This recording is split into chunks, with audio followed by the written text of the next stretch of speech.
Chers internautes de RMZ, suivez votre émission Ma Commune tous les samedis de 10h à 11h sur nos plateformes digitales Facebook et YouTube de la radio municipale de Ziguinchor, la RMZ.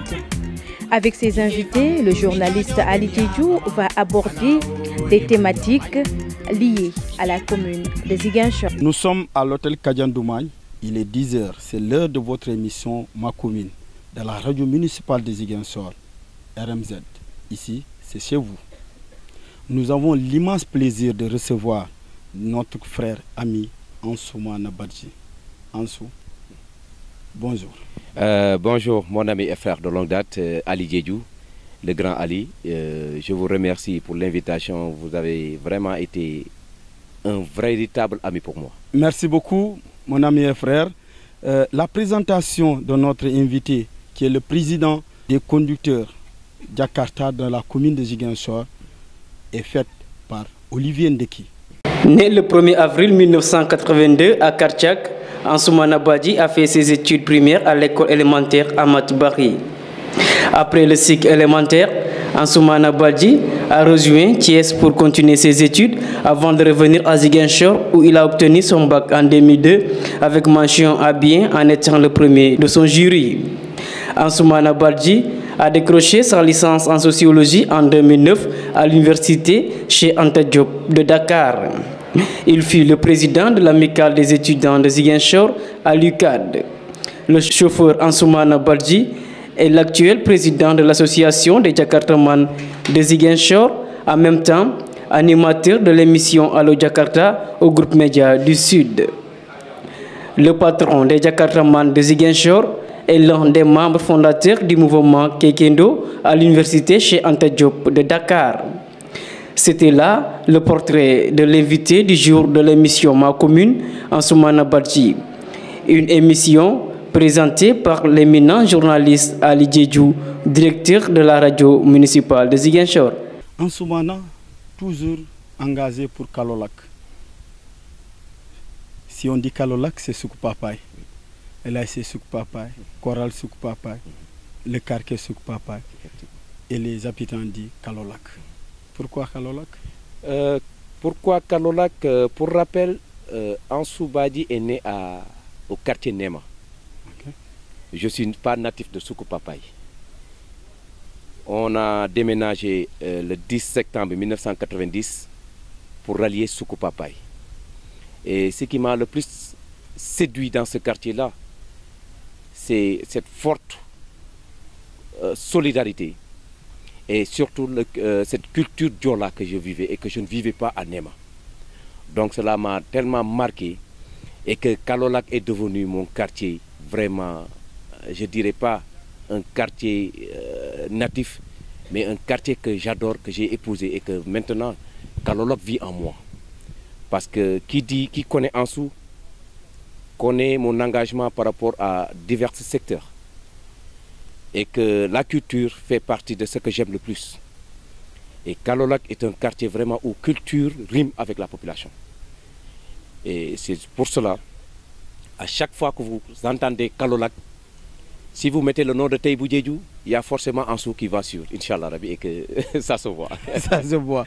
Oui, vous avez cette particularité, les gens de Soukoupapaye, quel que soit là où vous vivez, vous êtes toujours rattaché à Kalolak. J'ai vu beaucoup de gens qui, après avoir eu les moyens, ont quitté la maison familiale, sont allés construire dans d'autres quartiers, mais sont toujours rattachés à Kalolak. Qu'est-ce qui explique cela? C'est l'éducation de base. C'est l'amour du quartier. Parce que Kalolak déjà donne son amour à tous ses fils. Et que qui connaît ce papa, qui connaît vraiment l'ambiance qui règne au niveau de Kalolak. Et qu'à chaque fois, on se doit de se dire que la réussite ne va pas nous séparer de notre quartier. Kalolak, c'est notre quartier. Même si on vit à l'extérieur, on est toujours rattaché à ce quartier qui est un quartier traditionnel de Ziguinchor. Le nom Soukoupapaye résume tout. Et Souk, c'est Papaye. Donc déjà, le nom résume tout. C'est déjà un quartier qui vraiment s'enracine sur déjà la culture. la culture sur différentes formes, mais aussi une jonction entre les différentes couches de la population. Les anciens sont là et les anciens ne laissent pas cette jeunesse-là se vaquer à d'autres occupations. Ils ancrent les valeurs intrinsèques de notre quartier et que cela vraiment nous a valu cette réputation dont Soukou Papaye a au niveau national et au niveau régional. Ansou, celui qui parle Ansou, connaît Ansou dans le mouvement Navétane aussi. Ansou avec l'AIC Soukou Papaye. Comment se débrouille l'AIC Soukou Papaye et les Navétanes, comment vous êtes en train de fonctionner? Bon, je dis Alhamdulillah Rabbil Alamin parce que si je suis entré dans le mouvement Navétane, c'est grâce à un homme qui m'a détecté et qui savait que vraiment je pouvais apporter un plus par rapport à l'équipe qui était là. Et je remercie cette personne-là vraiment du fond du cœur. C'est Mamadou Lamine Dia, qui était l'ancien président de l'AIC Soukou Papaye, l'ancien président de la zone 2B et un ami d'enfance. Parce que moi, j'étais un joueur de Soukou Papaye, mais quand j'ai raccroché les godasses, je me suis vaqué à d'autres occupations. Et dès mon retour en 2016-2017, il est venu me dire que Ansou, vraiment, Soukou Papaye a besoin de vous. L'AIC a besoin de vous et je sais que si vous venez, vous pouvez apporter une touche nouvelle par rapport à ce qui était là. Donc c'est la raison pour laquelle je ne veux pas décevoir. J'ai horreur des échecs et j'ai horreur de dire qu'il m'a déçu. C'est pour cela que quand on me confie une tâche ou bien un rôle, j'y vais sans se retenir, mais aussi j'y vais avec cœur. Parce que la détermination d'un homme aboutira forcément à un résultat qui sera un résultat positif. Je me donne à cœur, je me donne sans me retenir, je me donne sans tricher. Tout cela parce que c'est le quartier qui est au devant de la scène. Ma personne n'est pas importante par rapport à l'image du quartier. Tout ce que je fais, je n'essaie pas de me mettre au devant de la scène, je mets toujours le quartier au devant de la scène. Donc mon engagement par rapport à cet AIC-là est un engagement intrinsèque et que je remercie toutes les personnes qui m'ont facilité mon intégration, mais aussi qui m'ont permis à faire prévaloir ce que j'ai, c'est-à-dire mon talent de management, mon talent de dirigeant, mais aussi mon engagement par rapport à ce que je peux donner à cette jeunesse de Soukou Papaye. En savoir les jeunes qui sont au niveau de l'équipe, que je salue vivement, mais depuis que je suis là, Dieu a fait qu'on n'a pas encore remporté de coupe. Mais chaque année, on atteint au minimum les quarts de finale. On n'a jamais été éliminé en premier tour. Et que Soukou Papaye reste une très grande AIC, une AIC engagée, une AIC qui rime et qui rythme la zone 2B. Donc l'AIC Soukou Papaye mérite vraiment d'être considérée comme une AIC phare à Ziguinchor. Mais on vous taquine, on dit souvent vous allez recycler les vieilles marmites. L'AIC Soukou Papaye ne mise pas sur la jeunesse, mais c'est les anciens que vous allez recruter pour venir défendre vos couleurs. Les anciens qu'on parle, ces anciens que tout le monde en parle, même nos voisins de l'AIC entendent m'ont taquiné l'autre fois lors d'une émission passée. Ils m'ont dit que vos anciens ne peuvent pas gagner nos jeunes. Certes, le résultat du terrain lui a donné raison. Mais si on a une lecture profonde du jeu, on sait que ces anciens-là méritent d'être là. Parce qu'il ne sert à rien de mettre des jeunes qui ne mouillent pas le maillot. Je ne dis pas que ces jeunes de Soukou Papaye ne mouillent pas le maillot. Mais on a la chance d'avoir des anciens qui compétissent. Et ces anciens-là, vraiment, on a une satisfaction large par rapport au niveau de jeu qu'ils produisent dans le terrain et durant les matchs. Parce que chaque match a son contexte. Chaque match a un classement spécifique par rapport à l'adversaire. Et que je pense que ces anciens-là, vraiment, je dis Alhamdulillah, je dis chapeau. Ils sont là, ils ne sont pas venus en concurrence par rapport à cette jeunesse-là. Mais les jeunes doivent au moins s'en profiter pour acquérir plus d'expérience par rapport à leur niveau de jeu. Jouer avec un ancien, moi, ça me fait plaisir. Et que cette jeunesse-là, tôt ou tard, ils vont détenir les rênes de l'AIC, les rênes de l'équipe, et qu'on verra, Inch'Allah, et je pense que nous misons sur les 2 ans à venir, que ces jeunes vont prendre l'équipe, Inch'Allah. Nous avons parlé de Kalolak, qui est une partie de votre vie. Mais j'ai connu en ce moment dans un autre endroit, dans un autre milieu. En ce moment, il est Kekendo. C'est une histoire. C'est une histoire. Je vous écoute. C'est une histoire qui me tient à cœur parce que Kekendo a marqué une partie de ma vie. Je me rappelle en 2002, ça ne se passait pas comme on le voit aujourd'hui, avec les codifications, c'est-à-dire aller se codifier, c'est juste avoir un lit, une chambre à l'université. On a eu notre bac en 2002, on est parti ensemble avec vous et on a trouvé une organisation vraiment, je ne dirais pas une organisation, mais du n'importe quoi à l'université. Tout le monde faisait ce qu'il voulait et que les Casacés étaient vraiment laissés en rade par rapport aux instances décisionnelles des étudiants à l'UCAD. Le Kekendo est né d'un mouvement instantané parce qu'on était un groupe qui était là, encadré par les anciens qui étaient Lynx, Bouba, Bandiwagne et consorts, les Aïs. Ils nous ont encadrés à l'université. Et Grands Allées. On ne peut pas parler de l'université des étudiants Ziguinchor sans pour autant citer le Grands Allées. Grands Allées était là comme encadreur. Et on a créé un groupe d'amis déjà, primo, pour commencer. On allait ensemble parce que Lynx avait vraiment réussi un coup. C'est là où est né le Kekendo. Beaucoup de gens ne le connaissent pas. Le Kekendo est né sur deux facteurs. Primo, les cartes restauration. Parce qu'après le naufrage du bateau, le gouvernement du Sénégal nous a octroyé des bourses au niveau des restaurants. On ne payait pas les restaurants durant toute une année. Donc on avait des cartes pour manger, petit déjeuner, déjeuner et dîner gratuitement. Donc cela étant dit, on partait toujours ensemble prendre nos petits déjeuners, nos déjeuners et nos dîners. Donc il y a une affinité qui commence à naître. Donc on partait ensemble pour manger, on causait ensemble et nos chambres étaient des chambres voisines. Parce qu'on avait eu à créer une liste. C'est cette liste-là qui a défendu les codifications et que cette liste-là qui est passée. Et cela nous a prévalu que la majeure partie de notre génération, ils habitaient soit au pavillon G, soit au pavillon M, au pavillon L. La liste que je dirigeais, la majeure partie vivait au pavillon M. Donc c'est là qu'on a commencé à nourrir cette ambition de vivre ensemble entre étudiants Casacés. Et qu'on a fait le constat que la majeure partie des dirigeants, les Casacés étaient laissés en rade. Et que nous, cette jeunesse qui était là en 2002, on a dit que niet, il faut que ça change. Il faut que nous entrons dans les instances décisionnelles au niveau de l'UCAD. Et cela nous a prévalu ce nom de Kekendo. Kekendo, c'est un groupe qui allait manger, mais surtout qui allait supporter Duc. On allait à Iba Mar Diop pour supporter Duc Basquet. On est les Kekendo et ça a devenu un mouvement. Et ça a pris de l'ampleur. Heureusement qu'on a su vraiment canaliser et s'orienter vers juste le nécessaire. C'est-à-dire le bien-être de tout étudiant venant de la Casamance. Et le Kekendo a regroupé Ziguinchor, Sédhiou, Kolda et en plus c'est devenu un Kekendo national. Ouais. Oui, on retrouvait vraiment des gens qui n'ont rien de la Casamance. Effectivement. Aucun lien avec la Casamance et qui se retrouvent dans le Kekendo. Oui. Ce qui était extraordinaire, nos t-shirts se vendaient, vraiment tout le monde voulait avoir nos t-shirts. Parce que Kekendo faisait vraiment la fierté de tout étudiant. Parce qu'on était soudés, on était organisés et on créait des manifestations qui n'existaient pas au niveau de l'université.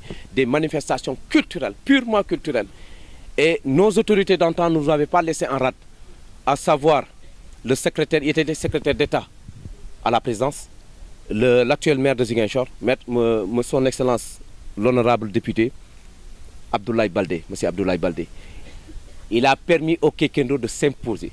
On a tellement fatigué le gouvernement d'antan avec Abdoulaye Wade, parce que les grèves qui étaient à l'université, il y avait tout le temps la main du Kekendo, on disait que c'est le Kekendo, c'est le Kekendo. Mais on nous disait que c'est le Kekendo qui est au devant de la scène.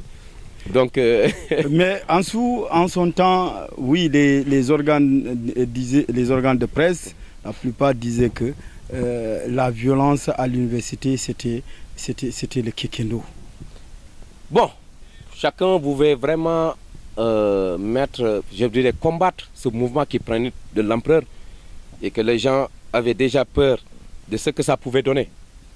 Qui connaît la Casamance, on nous taxait de rebelles, on nous taxait de gens qui ne pouvaient pas réussir, on nous taxait de tous les noms. Mais quand on est venu, si vous voyez cette violence qu'on nous taxait, c'est parce qu'on avait su dire niet à ceux qui étaient là, qui imposaient l'injustice par rapport aux autres étudiants qui étaient vraiment mal considérés. Ziguinchor, Casamance n'avait pas son mot à dire. Pourquoi? On est des étudiants comme tous les étudiants du Sénégal. Pourquoi faire cette partition-là? Moi, je suis de Thiès, c'est Thiès qui dirige avec la liste blanche. Moi, je suis de Kaolack, c'est Kaolack qui dirige avec la liste rouge. Pourquoi ça? Or, Ziguinchor était laissé en rade. Maintenant, on était venu, alhamdoulilah, Kekendo était il y avait, moi j'étais parmi les plus petits. Il y avait des gens vraiment qui, machallah, étaient bien bâtis. Bien bâtis. Et quand ils étaient là, ça faisait peur. Ils faisaient peur. C'est pour cela qu'on disait que c'est la violence. Non, c'est pas la violence.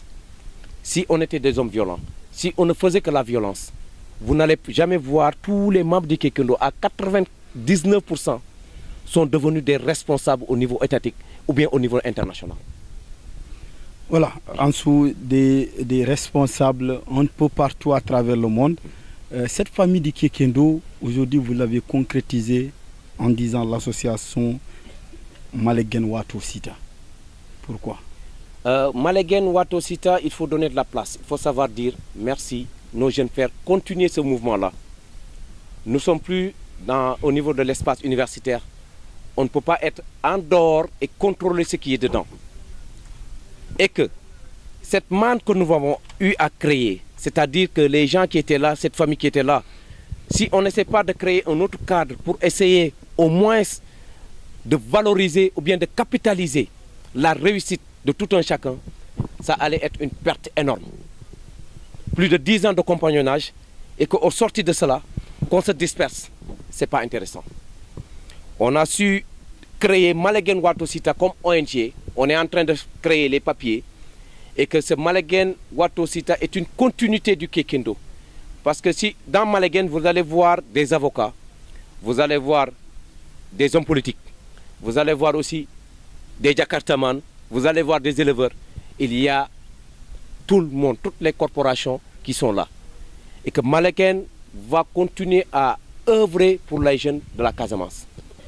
On a créé Malegen pour valoriser même l'image du Kekendo. Nous allons continuer à accompagner nos jeunes, les orienter, les soutenir dans leur démarche. Mais Malegen sera en dehors de l'espace universitaire et Malegen va continuer l'œuvre du Kekendo. C'est-à-dire, on va les orienter, les encadrer et tout le temps être le grand frère qui est là. Même si on n'est pas dedans, mais notre présence sera toujours là pour accompagner ce mouvement du Kekendo. Accompagner ce mouvement du Kekendo avec Malegen Wato Sita, vous l'avez dit, il y a beaucoup qui sont dans beaucoup de domaines. Et nous avons vu cette solidarité qui continue toujours, des moments de bonheur, des moments de malheur, comme avec le décès de notre frère Liko. Comment ça s'explique? Voilà, comme on le dit en Wolof, on était sincères en nous. On a eu des moments de bonheur et Malegen s'est levé comme un seul homme pour soutenir les personnes qui étaient là. On a eu des moments de malheur, on touche du bois. Mais chaque fois qu'il y a un événement malheureux ou un événement heureux, on se réunit pour soutenir la personne. Et que je pense que les autres organisations doivent prendre une leçon, doivent copier cet élan de solidarité que nous, les anciens du Kekendo, matérialisons par nos actes. Il ne suffit pas de dire qu'on est là, on est des amis, on est des frères, et que s'il y a quelque chose, on ne se manifeste pas, que chacun reste dans son coin. Non, ça ce n'est pas une philosophie du Casacé. Le Casacé est très social, le Casacé est vraiment très solidaire par rapport à son prochain. On ne parle pas du prochain parce que mon frère, non, on va au-delà même des gens qui ne sont pas de la Casamance. Et que les gens qui sont à l'extérieur et qui ont eu la chance de réussir ne nous ont pas oubliés. Je ne peux pas citer, mais ils sont là. Ils sont là et en tant que grands frères, ils mettent tout le temps la main dans les pattes pour aider nous qui sommes là au niveau de la base et qui n'ont pas eu la chance peut-être d'avoir un boulot. Je ne parle pas un boulot décent, mais alhamdoulilah, ils nous soutiennent. Ils nous soutiennent. Et que ça, ça fait plaisir. Et ça motive aussi. Ça motive parce que ça permet tout un chacun de dire que vraiment, j'ai été dans une famille qui ne m'a pas oublié. Malgré que je suis dans des conditions très difficiles, mais ma famille ne m'a pas oublié. C'est ça, Malegen Watosita. C'est ça, Malegen Watosita. Je rappelle aux auditeurs et auditrices de la radio municipale de Ziguinchor, mais aussi à nos internautes, que vous suivez votre émission Ma Commune, une émission de la radio municipale de Ziguinchor, tous les samedis de 10h à 11h. Nous avons réalisé cette émission dans cet hôtel Kadjandoumagne, un hôtel qui reflète la beauté de Ziguinchor. Comme je vous dis, on vous invite à visiter la ville de Ziguinchor, une ville accueillante, des populations extraordinaires, et vous n'allez jamais regretter de visiter cette commune qui fait notre fierté et que nous aimons bien. En dessous, toujours dans l'organisation, en dessous à l'université était toujours dans la commission d'organisation, en dessous revenu dans le mouvement Navetan Organisation, ensuite lié avec la commission d'organisation. Oui, c'est une longue histoire. Je rappelle, monsieur, notre grand frère Zalé me disait, Ansou, il ne faut pas l'appeler Ansou, il faut l'appeler le ministre de l'organisation. Voilà, j'oublie ce terme-là. Je me rappelle bien le ministre de l'organisation. Parce que j'aime beaucoup que tout soit impact, que tout soit OK. J'aime pas dans des manifestations que les gens soient dispersés et que chacun ne sache pas ce qu'il peut faire ou là où il doit se mettre. J'aime organiser parce que je suis un homme social. J'aime organiser parce que vraiment la sociologie m'a un peu apporté un plus par rapport à cet amour. Mais je pense que depuis l'enfance, ça remonte de loin. Même depuis l'enfance, j'étais tout le temps le leader qui organisait. J'organisais les matchs de football, j'organisais les soirées, j'organisais les collédéras. Donc j'étais là tout le temps et cela m'a vraiment suivi jusqu'à présent. Même avec les Djakartaman, je suis devenu le président, mais j'organise tout. Avec l'AIC Soukou Papaye, quand on dit qu'on a voulu me mettre comme président, cette année même, et donc on me dit que si vous mettez Ansou comme président de l'AIC, il y aura forcément un trou. Parce qu'on ne voit pas quelqu'un présentement qui peut gérer l'organisation mieux qu'Ansou. Laissez-lui le temps de former une personne qui pourra prendre le relève au niveau organisationnel. Et que je pense que même cela m'a vraiment étonné. Je dis que, oh là là, my God, je suis lié à ce poste d'organisation depuis ma tendre enfance. Et que maintenant, il est temps de former des jeunes qui peuvent prendre le relève par rapport à ça. Après l'université chez Anta Diop de Dakar, vous avez effectué un voyage à l'étranger. Qu'est-ce qui explique votre retour à Ziguinchor? Bon, mon retour s'explique par le souci de venir faire ma soutenance en sociologie. Et que cela, ça est passé pas comme je l'espérais. J'ai eu des propositions là-bas, comme prof à l'université au niveau de la fondation. Quand on dit fondation là-bas, c'est prof de français. C'est les premiers étudiants, les nouveaux bacheliers qui viennent et qui ont pris français comme langue. Mais je n'avais pas le master en complet. C'est master-là que je voulais vraiment venir pour compléter ce master, pour ensuite aller reprendre pour valider la proposition qui m'a été faite par le chef de département du tourisme de l'université. Donc cela m'a poussé à revenir au Sénégal, mais qui connaît la réalité du terrain. Aujourd'hui, je ne dis pas que je regrette, c'est mon destin. Et je suis là depuis 5 ans. Bientôt, ça fera 6 ans. Et que je pense que tôt ou tard, je vais retourner parce qu'il y a toujours ma famille et mes enfants qui sont là-bas. Et que je parle même, juste avant de venir avec madame, elle me dit que ta petite fille, vraiment, elle veut que vous reveniez. Mais une réalité qui est tout autre. Parce que rester au Sénégal, ce n'est pas ma volonté. C'est la volonté divine. Mais aussi, il y a une main qui est là, une main sombre qui est là et que moi, je comprends. Qu'on est dans un milieu diola et que tout s'explique. Tout s'explique. Je n'accuse personne. Ouais. C'est la volonté divine. C'est la volonté divine. Et j'accepte. Ok, nous souhaitons bonne chance à notre ami et nous souhaitons parce que se séparer de sa famille, c'est très difficile. C'est extrêmement difficile. C'est extrêmement difficile. Même si votre famille, il y a une famille à Ziguinchor, nous faisons partie de votre famille, mais sa femme et ses enfants, c'est plus direct et vous êtes trop liés, on est trop liés avec nos enfants et notre femme. Ce qui m'a vraiment touché, c'est d'amener un petit enfant, c'est une fille, qui n'avait même pas 3 ans, à l'étranger. Elle était tellement collée à moi, et ça je le dis haut et fort. Même quand elle voulait porter ses habits, elle me disait que I want to wear like papa. Je veux m'habiller comme mon papa. Des pantalons, jeans, des chemises. Donc cela, si je me rappelle cela, ça me fait mal, c'est touchant. Une fille qui était vraiment attachée à son père et que maintenant, depuis plus de 5 ans, tu ne parviens même pas à la voir. C'est un peu difficile. Et qu'il y avait les restrictions liées au Covid. Cela aussi a un peu retardé mon voyage pour aller les voir. Et je pense que d'un moment à l'autre, avec vos prières, je pense que ça peut se réaliser, Inch'Allah Rabbi. Amen. Inch'Allah, ça va se réaliser. Je rappelle que vous suivez votre émission Ma Commune, une émission de la radio municipale de Ziguinchor de tous les samedis de 10h à 11h, réalisée à l'hôtel Kadiandouman de Ziguinchor. Après ce passage, ce riche parcours, Ansou se retrouve être Jakartaman. Quelle coïncidence et quelle... Même moi, je ne parviens pas à l'expliquer. Je ne parviens pas à l'expliquer et je ne trouve pas les mots. Mais je me dis, qui connaît Ansou, qui connaît un homme qui aime relever les défis. Un homme qui aime relever les défis. À l'étranger, on accepte de faire des métiers qu'au Sénégal, qu'on n'accepte pas. Moi, je ne dis pas que ce n'est pas les diplômes qui font l'homme, mais c'est la valeur et la détermination sur le terrain qui fait même l'homme. Je me suis dit que, certes, j'étais quelqu'un, certes, j'ai des diplômes, mais ça n'empêche pas d'être un Jakartaman. Et que je suis dans les Jakarta pour aider ces jeunes-là, les organiser, les orienter, les faire prendre en conscience que le Sénégal, il n'est pas dit que aller à l'étranger veut dire forcément réussir. J'ai vu des gens à l'étranger vraiment, s'ils étaient là, ils n'allaient pas vivre ces choses-là.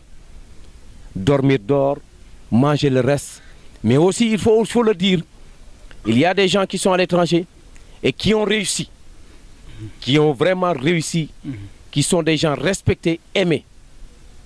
Moi, je suis parti légalement à l'étranger. Et que vraiment, l'université que j'ai eu à fréquenter, j'étais adoré, aimé, non seulement par les étudiants, mes professeurs, mais surtout le staff technique qui était là-bas. C'est pour cela que j'ai eu la chance d'être proposé. Même l'équipe de football m'avait proposé de compétir au niveau de l'université. Je dis que je dois partir au Sénégal pour calculer mon avenir aussi. Vous êtes le président de l'association des Jakartaman de Ziguinchor.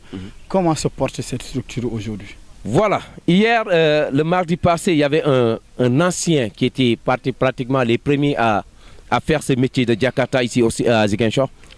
Il m'a dit, président, Alhamdulillah Rabbil Alamin, le Jakarta d'hier était différent et vraiment largement différent du Jakarta d'aujourd'hui. Il y a une différence nette. Il y a eu des évolutions. Il y a eu un changement de mentalité, mais il y a eu une prise de conscience même du valeur même de ce métier-là. Au début, il y avait des tractations avec les policiers. L'association est venue, on a su organiser ces jeunes, aller les sensibiliser, leur montrer que ce métier de Jakarta peut être valorisé que par les acteurs même de ce secteur-là. Et que les Jakartamans ont pris conscience que, avec un peu d'organisation, un peu de sérieux, avec le respect des normes de sécurité, ils peuvent au moins valoriser ce métier-là. L'association est venue à son heure. On a su organiser pas mal de choses visant à améliorer le quotidien de ces jeunes-là. Et si c'est des jeunes vaillants, ces jeunes qui ont choisi de rester ici à Ziguinchor, de travailler près de leur famille, au lieu de prendre les pirogues, et vraiment d'avoir un triste destin, c'est-à-dire la noyade qu'on voit tous les jours, ces images tristes, mais aussi ces images désolantes qu'on voit, les immigrés emprisonnés comme des animaux. Je m'excuse du terme, c'est pas décent au XXIe siècle. Oui, Ansou, vous avez parlé, il y a eu des changements, nous pouvons savoir lesquels par rapport Voilà, les changements, c'est par rapport aux arrêts. Autant il n'y avait pas une organisation aux arrêts. Et qu'avec le préfet, on a su, avec la complicité de la mairie et la fédération d'Imbaya, on a su organiser d'abord les arrêts. On a autorisé 75 arrêts légaux par décret préfectoral et municipal. Ensuite, responsabiliser chaque arrêt un président, un secrétaire général et un trésorier. Au-delà de ça, on les a organisés à travers l'émission Allo Jakarta pour les récompenser les meilleurs arrêts. Cela motive. Si qui connaît la mentalité des jeunes, si tu les mets en compétition, vous voyez immédiatement un changement par rapport à leur manière de faire. C'est n'importe quoi et n'importe comment qu'on voyait au niveau des arrêts et dans la rue, dans la circulation, n'est plus à l'heure actuelle. Malheureusement, avec l'ancien préfet Ibrahim Fall, qui était là, on avait à établir avec le bureau passé 10 recommandations pour mieux sécuriser ce métier-là. Mais alhamdoulilah, depuis que je suis élu président, on a su aller vers cette jeunesse-là, leur montrer que Jakarta du faux. Jakarta, c'est un métier comme tout autre métier. Il suffit juste d'être sérieux et que vraiment vous allez y trouver votre compte. Et que ces jeunes-là ont compris qu'ils doivent vraiment prendre au sérieux ce métier-là. Oui, vous avez choisi beaucoup d'arrêts dans la commune de Ziguinchor, mais malgré cela, il y a des arrêts irréguliers qui existent jusqu'à présent. Oui, oui, oui, il faut le dire. On était parti de 75 pour normaliser et que les arrêts environnants puissent venir se rattacher aux arrêts normaux. Mais on a vu que chaque semaine, il y a des arrêts qui se créent. Et que je pense qu'il n'y a pas eu de suivi, il faut le dire. Le malheur en est qu'on prend des décisions, il y a de bonnes idées, mais on essaie de matérialiser un jour, un mois, ensuite il n'y a pas de suivi. Et que cela nous incombe à nous tous, la municipalité, l'association des Jakartaman, la préfecture, la police. Il faut qu'il y ait tout le temps des rencontres de sensibilisation pour au moins avoir une protection qui est là, une protection pérenne de ce qu'on avait décidé et mis en place. Si cela ne s'aboutit pas à ça, donc on aura toujours des difficultés pour mettre en place quelque chose dans la durée. Ça, c'est vrai, il faut le reconnaître qu'il y a des arrêts, tout le temps des arrêts qui naissent de gauche à droite, des arrêts clandestins. On les nomme des arrêts clandestins parce qu'ils ne sont pas légaux. Donc la solution, c'est de refaire et de revoir et de passer de 75 à 150 et de voir comment la mairie peut nous accompagner par rapport à ça. Oui, Ansou, vous me parlez de 70 arrêts, vous voulez aller vers jusqu'à 100. Cela vous dit, vous êtes au nombre de combien dans la commune de Ziguinchor? Dans la commune, les estimations d'antan nous disaient qu'on est plus de 10 000. 10 000 Jakartaman. Je dis plus de 10 000 dans la seule commune de Ziguinchor. Et que cela se voit. Parce que chaque jour, il y a de nouveaux Jakartaman. Tous les jours, on voit de nouveaux Jakartaman. Et que ce métier-là n'est plus ce métier où on voyait que c'est des jeunes typiquement Jakartaman. Il y a d'autres corporations, à leur descente, ils prennent la moto, ils vont chercher leurs dépenses. Ah bon? Ah oui. Ah oui. Ah oui, preuve à l'appui. Ah oui, ça je le dis haut et fort. Preuve à l'appui. Il y a énormément d'enseignants, ça je le dis. Il y a énormément d'ASP. Il y a énormément d'autres de menuisiers, de mécaniciens qui sont là. Ils nous prennent notre petit métier là. Le peu qu'on a, ils nous le prennent. Ça, il faut le dire. Si vous voyez ce nombre pléthorique là, il y a des intrus. Et il faut les dénoncer. Ce sont des intrus. Ils ne sont pas des Jakartaman purs et durs. Si tu leur demandes leur carte de membre, ils n'ont pas de carte de membre. Si tu leur demandes leur profession, ils ne te diront pas je suis Jakartaman. Jamais. Parce qu'ils ont ces complexes-là. Ils ne se sentent pas comme Jakartaman. Ils se sentent supérieurs. Mais s'ils sont d'aller chercher la dépense parce qu'ils ont un problème, ils prennent leur moto Jakarta, ils vont en circulation, ils nous mettent en concurrence. Ça fait mal. Il faut le dire, ça fait mal. Et quelle solution que vous avez préconisée par rapport à ça avec les autres? C'est l'identification. C'est l'identification pure et dure. Parce que ce qui fait la malheur, et je l'ai dit dans plusieurs séminaires dont je suis invité à Dakar et à Sali, si on ne parvient pas à normaliser ce secteur-là, avec l'arrêté Morgom du 25 octobre 2012, l'arrêté 89 036, qui vise à normaliser le secteur des Jakarta. L'identification, elle est primordiale. Si on ne parvient pas à identifier les vrais acteurs, il y aura toujours des intrus, il y aura toujours des casseurs, il y aura toujours des gens qui ne donneront pas cette valeur que le Jakarta mérite. C'est ça.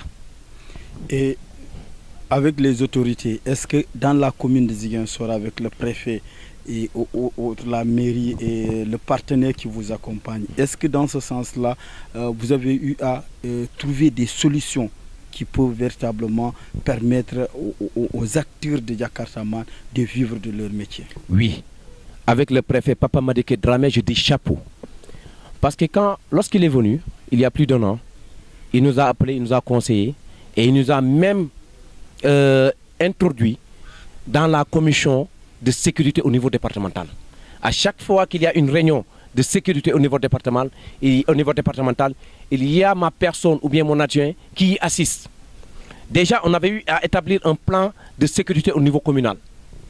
On a eu aussi à former plus de 750 jeunes en sécurité, en premier secours, avec l'appui du groupement des sapeurs-pompiers, avec aussi l'aspect psychologique, c'est-à-dire comment introduire cette notion de sécurité avec l'association, le collectif des moniteurs d'auto-école, avec la préfecture, avec la Croix-Rouge. Donc, ça, c'est un départ. C'est un départ. La majeure partie des jeunes sont là, ils sont encadrés et je pense que c'est un départ. Ces autorités-là, comme le préfet, il est là et il nous écoute, il nous accompagne et ces jeunes-là ont eu à avoir une attestation de formation. Tous ces jeunes qui ont eu à être présents lors de ces sessions de formation-là ont eu leur attestation. Et je pense que si on continue comme ça, ça peut aller. Mais il y a aussi l'apport du commissaire Adramé, le commissaire central de Ziguinchor, Adramé Sarr. Il a dit que ce métier de Jakarta, ces jeunes sont des braves personnes. Il ne suffit pas de chaque fois de leur créer des problèmes comme on le voyait auparavant, avant lui. Mais il suffit juste de les comprendre, de les écouter, mais aussi de les orienter. Ce dialogue-là qu'il a instauré, ce partenariat qui existe entre les Jakartaman et la police de Ziguinchor, vous n'allez pas le voir partout ici au Sénégal. C'est uniquement à Ziguinchor qu'on voit une collaboration nette, sincère et qui s'inscrit dans la durée entre les forces de défense et de sécurité, c'est-à-dire la police et la gendarmerie et le secteur des Jakarta. On se comprend, on communique, on les aide dans leurs tâches. Aussi, ils nous comprennent et ils nous orientent. Cela a nécessité qu'on a vu une réduction drastique du nombre d'accidents mortels. Mais Ansou, il ne faut pas refuser. Il y a beaucoup d'accidents à Ziguinchor sont aussi causés par les Jakarta. Les nombres ne mentent pas, les chiffres ne mentent pas, c'est vrai. Si on prend 10 accidents liés par les motocyclistes, on prend motocycliste, c'est tous les 2 roues. Ouais. Les 8 sont soit un Jakartaman ou causés par un Jakartaman, il faut oser le dire. Mais ce chiffre-là est tellement minime par rapport à ce que nous vivons au temps. Vous allez à Bignona, il y avait tellement d'accidents que même les mamans se sont levées pour dire qu'il faut qu'on essaie d'étudier pourquoi nos enfants vraiment perdent la vie comme ça du jour au lendemain. Mais à Ziguinchor, je pense que les jeunes sont devenus plus responsables et que nous invitons tout un chacun. Parce que la sensibilisation, ça ne s'arrête jamais. Ce n'est pas parce que j'ai parlé aujourd'hui des accidents que demain je ne dois pas répéter. La sensibilisation doit être de mise tous les jours dans n'importe quelle émission. Il faut continuer à sensibiliser les jeunes, à respecter le nombre de sécurité, à aller vers la formation pour obtenir le permis de conduire. Seul le permis peut pouvoir sauver une vie. Avoir le permis, c'est primordial. Avoir le permis, ça permet aussi aux conducteurs d'avoir une lecture visible, de savoir anticiper à certaines actions. Parce qu'une lecture, le code, elle est universel. Et que si tu ne maîtrises pas le code, des fois tu as une appréhension qui est une appréhension mauvaise par rapport à une situation. Donc cela, vraiment, majeure partie de ces Jakartamans-là sont impliqués dans ces accidents-là. Mais il y a eu un changement. Et on est dans un mouvement où vraiment on continue la sensibilisation dans nos émissions, dans nos séminaires, mais aussi dans les groupes WhatsApp. Et que cela a prévalu que Ziguinchor, vraiment, on voit de moins en moins d'accidents, sérieusement. Oui, on voit de moins en moins d'accidents, mais toujours vos jeunes continuent le comportement parfois qui se mettent en ligne, à vitesse sur des routes, comme si nous prenons l'exemple de la route de l'université, elle est étroite, mais parfois c'est des cortèges de commandes là, de Jakarta qui se donnent à des courses à vitesse en pleine ville. Mais si vous mesurez l'âge réel de ces jeunes-là, c'est des jeunes inconscients. Moi, je ne considère pas ces jeunes-là comme des Jakartamans. Ils conduisent la moto. Nous, on ne fait pas de rallye. Le Jakarta, c'est un transport de personnes, d'un point A à un point B, plus une rémunération. C'est vrai ou faux? On ne fait pas de rallye. Ces jeunes-là sont des jeunes inconscients qui ne savent même pas la valeur même de ce métier-là. Ils prennent ce métier pour vraiment montrer qu'ils sont, je ne sais pas, s'ils sont des guerriers ou bien c'est ma moto qui est la moto la plus rapide. Ils ne mesurent pas les conséquences. Ces conséquences qui peuvent être du jour au lendemain dramatiques. On ne le souhaite pas, on touche du bois. Parce qu'on a vu pas mal de jeunes être amputés par ces genres de trucs-là. C'est des enfants de rien du tout. La tranche d'âge se trouve entre 18 ans et 21 ans. Et ils le font durant les week-ends et pendant les périodes de vacances. Mais nous qui sommes des Jakartamans, nous respectons notre métier, nous donnons la priorité aux normes de sécurité liant le chauffeur au client et à la destination. Parce que c'est très important. Une personne que tu transportes, tu as la responsabilité de cette personne-là du moment où la personne monte sur la moto jusqu'à son arrivée. Le confort et ce marketing commercial aussi, c'est-à-dire savoir bien se comporter, savoir bien conduire la moto en respectant les normes de sécurité, en respectant les barrières de sécurité. Ça valorise ce métier de Jakarta. Mais on le voit de moins en moins parce que les jeunes se sont rués dans ce métier-là, non pas pour valoriser, mais pour faire un peu de sabotage. Moi je dis que c'est sabotage. Parce que ces jeunes-là, ces motos-là ne leur appartiennent pas. Est-ce que les propriétaires de ces motos-là sont au courant de ce que ces jeunes sont en train de faire? C'est la question que je me pose. Parce que si tu achètes une moto, tu dis que ce jeune, je veux un versement de 2500 ou 2000 francs par jour. Et que tu retrouves du jour au lendemain, tu retrouves que la moto s'est accidentée. Le jeune est aux urgences. La moto est à la police. Il faut aller payer 12 000 francs. Il faut aller subvenir à l'urgence. Combien de personnes?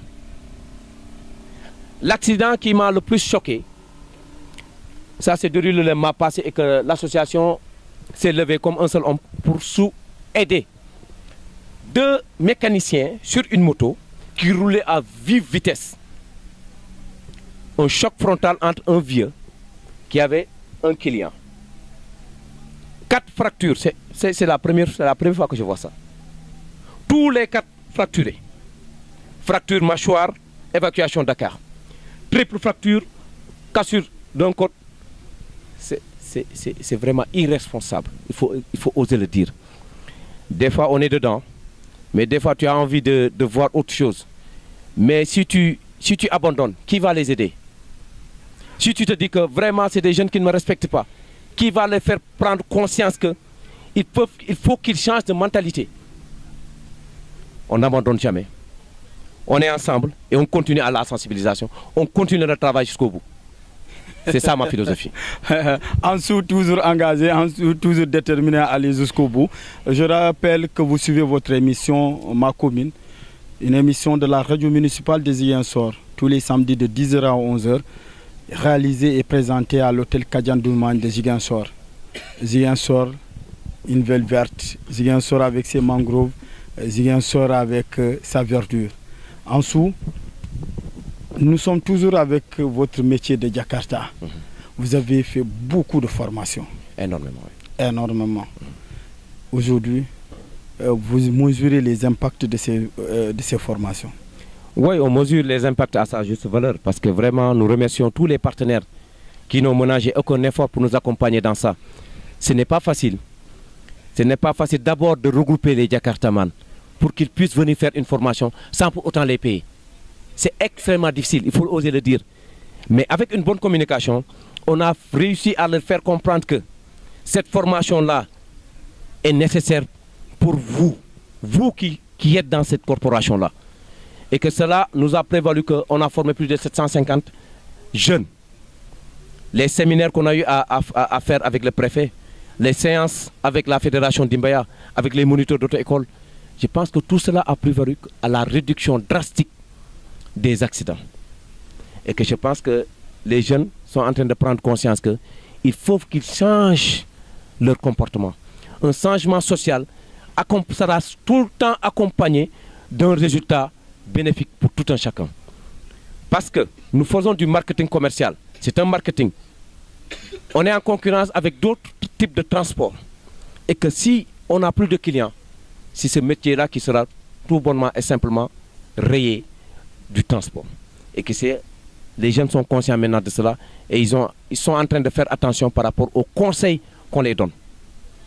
En dehors de ces formations, nous avons vu un changement de rapport de tension entre les Jakartaman et la perception municipale, les Jakartaman et la police. Aujourd'hui, c'est un dialogue qui s'est instauré ou bien? Oui, c'est ce dialogue-là qu'on n'avait pas auparavant avec l'autre bureau. L'épreuve de force ne résume rien. Ça fait que amener la violence et que ce n'est pas bénéfique non seulement pour la commune, pour la population et pour les Jakartaman. Quand j'ai été élu président, je suis allé voir tout le monde pour leur expliquer que c'est des jeunes et que ces jeunes n'ont que ça. Si on y met un peu plus de violence, ils vont prendre les pirogues, ils vont partir, ils vont devenir des voyous, ils vont devenir des voleurs. Et ça, ce n'est pas bénéfique pour la société. Mettre en avant le profit, c'est-à-dire l'intérêt sociétal, au devant de ce métier-là. Et ce commissaire Adramé Sarr m'a compris. Le préfet nous a recommandé de continuer à parler à ces jeunes. Et que s'il y a un problème, de venir d'abord parler avec l'interlocuteur direct. Ce que j'ai eu à faire avec le nouveau payeur qui m'a vraiment compris et qui m'a soutenu et qui m'a promis de vraiment essayer de faciliter les rapports qui existent entre nous et eux. Mais il y aura toujours des heures par rapport à la perception, vous savez. C'est un peu difficile. L'argent. C'est l'argent. Ouais. Et cela est dû que d'aucuns veulent que le maire Abdoulaye Baldé puisse honorer quelque part cette promesse qu'il nous avait dit qu'il va voir avec le conseil municipal pour ramener ce duty de 3 000 francs à 2 000 francs. C'est ce qui se dit ces temps-ci, parce qu'on est en période électorale. Et je dis au maire, s'il le fait, il verra. Ça, je le dis. Non, mais Anso, c'est raisonnable. Ma grand-mère qui est là-bas, qui vend des cacahuètes, qui vend le tchaf que tu aimais bien lorsque tu étais au lycée. Jusqu'à présent. Jusqu'à présent. Ouais, non, je sais, lorsqu'on était à l'université en venant à Ziguinchor, on achetait beaucoup pour ramener. Donc, qui paye le duty à 100 francs, les Jakartaman qui travaillent toute une journée, 100 francs par jour, vous demandez comment la réduction. Et je vous repose la question. Si on analyse comme ça, on fausse. Non, il ne faut pas me poser la question. Moi, c'est à vous de me répondre. Je vais vous répondre. Voilà. Je vous repose la question. Si on analyse comme ça, on fausse. Comment? Le duty est calculé. On n'a pas 500 vendeurs de tchaf à Ziguinchor. Mais le duty... On a plus de 10 000 jeunes qui peuvent payer 2 000 francs par jour. Oui, mais en dessous, le duty... Non, attends. Le duty... Et que ce vendeur de tchaf là, qui est à la maison là, elle ne paye jamais ce duty de 100 francs là. Il ne faut pas tromper la population. Comment tromper la population? Ces vendeurs de tchaf là sont à la maison. Dis-moi s'il y a un duty-man qui part à Souk Papa pour demander à ces vendeurs de tchaf là de payer ce duty là. Il n'y en a pas. Ils devaient le faire. Il n'y en a pas. Donc il ne faut pas nous comparer à ces vendeurs de tchaf là. Nous sommes des acteurs économiques. Je m'explique pourquoi. Je ne vais même pas parler de ces taxes communales qu'on paye. Mais je parle de l'apport que nous apportons à cette commune là. 1000 Jakarta qui achètent au minimum 2500 francs d'essence par jour. Si vous voyez des pénuries d'essence ici à Ziguinchor et au Sénégal, pas à Dakar, c'est grâce au phénomène de Jakarta. Nos stations, autant ils mettaient le plein. Et c'est les soit, il n'y avait même pas de scooter. C'est les motos-ci qui venaient prendre mélange, 500 francs ou 1000 francs. Et que ces citernes restaient plus d'un an sans pour autant être. Mais on voit maintenant. Donc tu lances des pics à Mamdia qui a commandé là. Attends, je vais m'expliquer. Moi, je parle de l'apport économique. Ok, je vous écoute. Si vous prenez l'apport économique que ces Jakartamans sont en train de mettre dans la commune, dans la région, dans le département, c'est énorme. Chaque département, au minimum, il prend le petit déjeuner 500 francs par jour. 90% vont aller acheter à manger à la gare routière et dans les autres gargotes. Ça, c'est un plus. Et cela, ça ne tient pas compte. Et que nous, nos amis qui sont de Kaolack, le maman que vous voyez, vous disiez, les mamans qui vendent le tchaf là, elles sont à Kaolack aussi. Ouais. Et l'association de Kaolack a pu négocier avec la mairie de Kaolack pour payer 2000 francs par mois. Ne me dites pas, comme on le dit, non, non, il y a dans notre législation, il n'y a pas quelque part où on met 75 francs ou 50 francs. Non, c'est tout faux. Ça existe. La perception, non, écoute, la perception... Non, je veux dire comprendre. Nous, on a envie de comprendre. Oui, il faut nous la expliquer. Perception et la mairie peuvent dire que ils sont devenus nombreux. Ce n'est pas comme auparavant, où il y avait 500, où il y avait 1000. C'est des jeunes qui peuvent vraiment nous aider à positiviser l'énergie négative du sous-emploi. Si on les aide, on les encadre, ça peut être bénéfique pour la commune.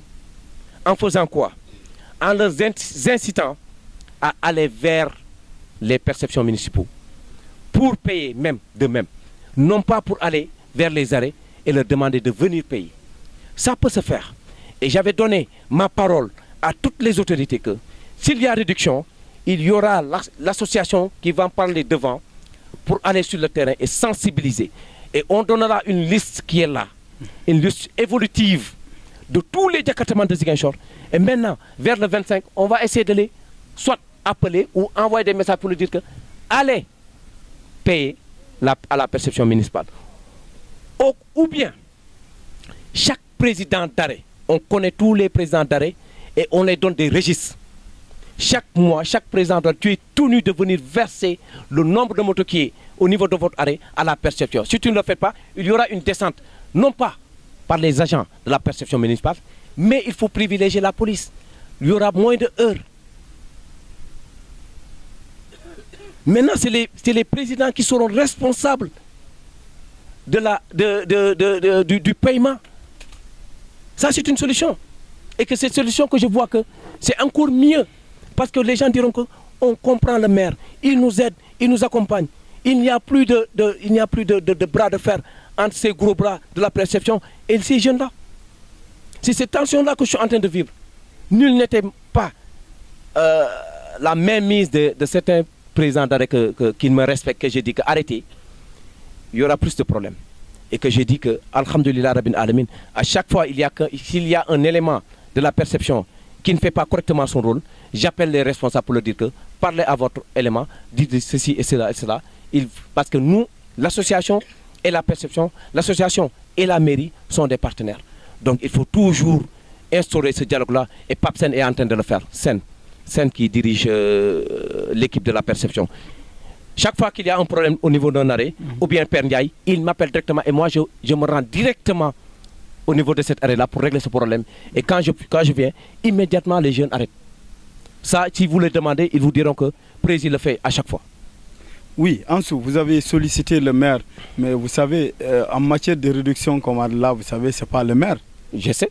Et j'ai dit que le maire nous a dit qu'il va solliciter le conseil. Oui, ça, je l'ai dit. Oui, j'ai dit, est-ce que ce n'est pas le moment aussi qu'un représentant de Jakarta soit conseiller municipal avec ses élections? Ça, c'est l'idéal, c'est extraordinaire. Ça, je salue le maire parce qu'il nous a tendu la main.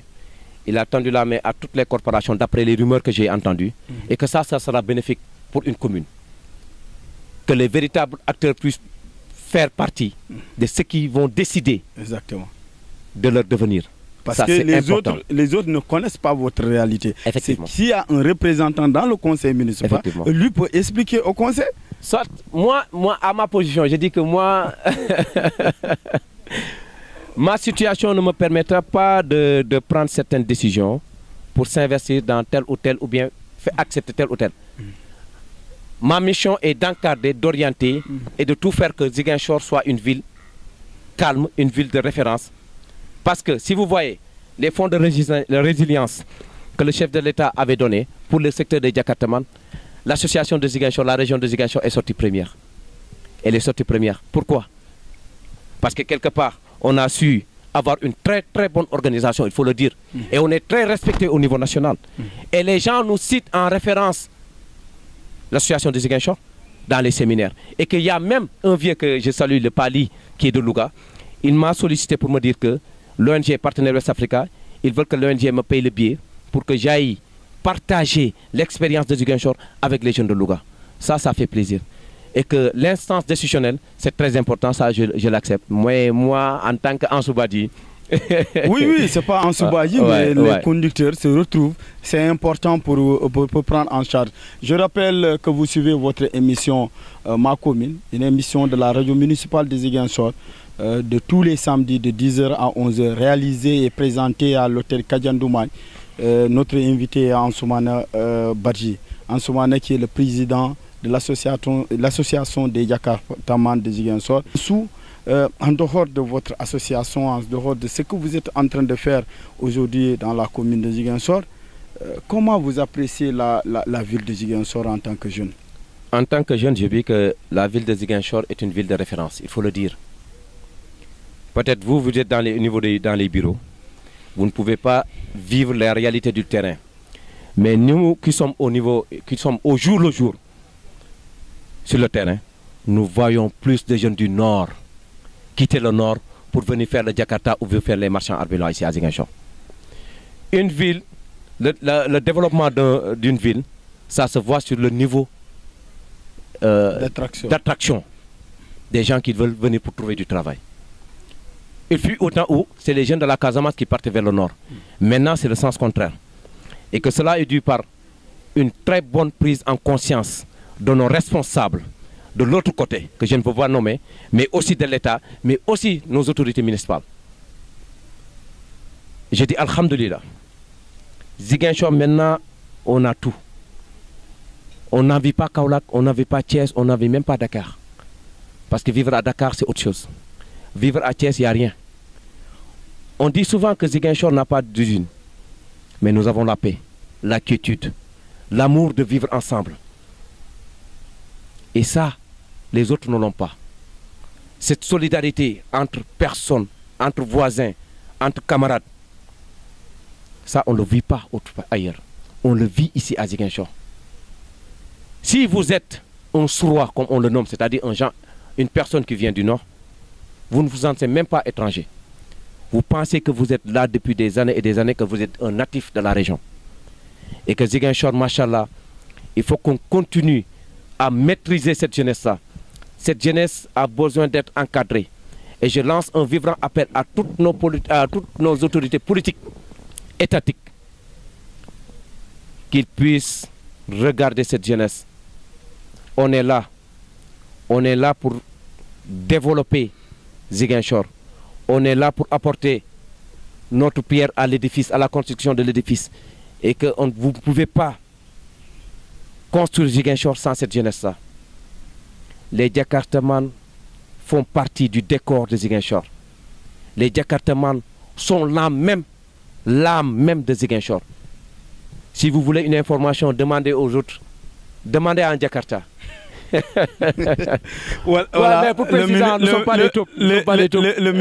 ministre de l'organisation, la radio municipale vous remercie d'avoir accepté l'invitation et d'avoir répondu à toutes nos questions. Ce fut un grand plaisir, Ali, mon ami et frère. Vous avez été là avec la musique, vous avez été là avec l'université et vous êtes toujours là avec le mouvement des Navétanes. Et on sera toujours là pour aider ces jeunes-là. Parce que ce qu'on a vécu ensemble, on ne l'a pas gardé pour nous. On fait du sharing, c'est-à-dire le partage d'expérience. C'est ce que j'invite à tout un chacun de porter un plus par rapport à cette jeunesse-là. Merci à cette jeunesse consciente. Merci à nos autorités. Et on lance un appel. Donnez plus de considération aux Djakartaman. Ils font partie de la population. Merci beaucoup. Vous appelez au calme pour les élections à venir? Au calme, parce que ce n'est pas la violence qui va vous élire. Ça, je le dis. On est conscient, on est responsable et on sait qui est qui, il faut le dire. Qui peut faire quoi, on le sait déjà. Les gens ont une idée déjà claire et nette pour ces élections-là. Ne vous fatiguez pas. On a pris notre décision et le jour où vous verrez vraiment que cette jeunesse-là a déjà pris sa décision. Donc il ne s'agit pas de faire du bruit pour se faire élire. Il suffit juste de présenter un programme ou de présenter un bilan pour le maire sortant. Merci beaucoup. Merci mon ami et frère.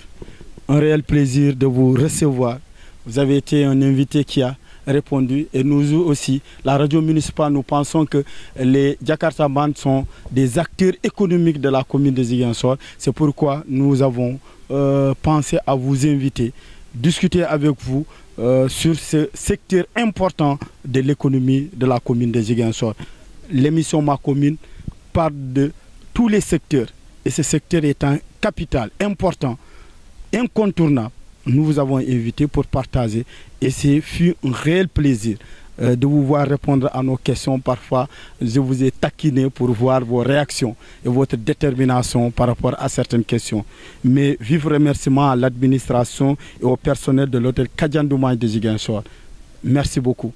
C'est le reflet de la commune de Ziguinchor, la beauté idéale ici. Merci à l'ensemble de mes collaborateurs, cadreur Paul Manga, réalisation Olivier Ndeki, montage Sega Bassen, digital Richard, mes collaborateurs, d'autres collaborateurs Mamdiaye, Siradio Balde, Marimane et ma stagiaire Djeneba Balde. Je vous donne rendez-vous le samedi prochain pour un autre numéro. Ciao, ciao et bye bye.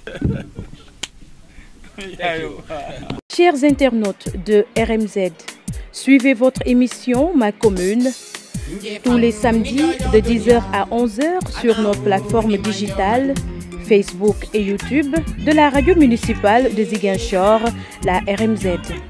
Avec ses invités, le journaliste Ali Djedjou va aborder des thématiques liées à la commune de Ziguinchor.